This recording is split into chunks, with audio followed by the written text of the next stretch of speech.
What's up, guys? My name is Matthew Gonzalez, and welcome to a brand new episode of a show that I like to call Reasons to Live. In essence, this is sort of an open letter series dedicated specifically towards those who are out there watching this who struggle with suicidal thoughts, just like I once did myself, to remind you that there are dozens, hundreds, thousands, millions, billions, trillions, decillion, infinite reasons why you, yes you, should choose life over death. Now, the topic of today's episode, it's an out of the blue one, but it can be very useful. And that's finding treasure. Yep, finding treasure. You can take this interpretation however you want it. You can take it as finding long lost pirates' treasure on an island beach somewhere in the Caribbean.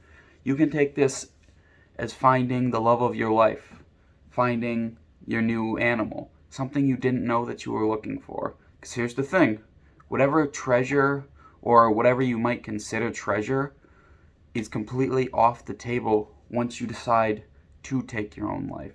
So why not stick around and hope and claw and scratch your way towards finding the treasure that you want to find? You know what I'm saying?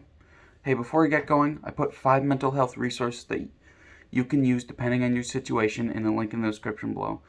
National Suicide Prevention Lifeline, Crisis Text Line, Trevor Project, Trans Lifeline, and the National Sexual Assault Hotline. Now, maybe you've seen the numbers to them before and they might be just that, numbers to you.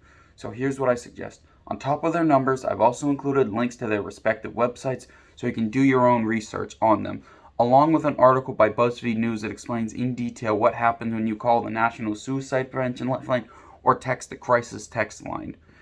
And that does a really great job of just scraping away all those myths and stereotypes that have come to prevent a lot of us from reaching out for help. Because the main problem a lot of us have with reaching out for help, trust me, I know from experience, is the fear of what's going to happen next. Assumptions of what's going to happen next. It's the fear of the unknown, basically. Fear of the unknown is one of the most basic human fears that existed since our primordial times when we were merely animals on the savannas of Africa. So, do your own research on this. Knowledge is power, and I know you're strong enough to get through this, my friend.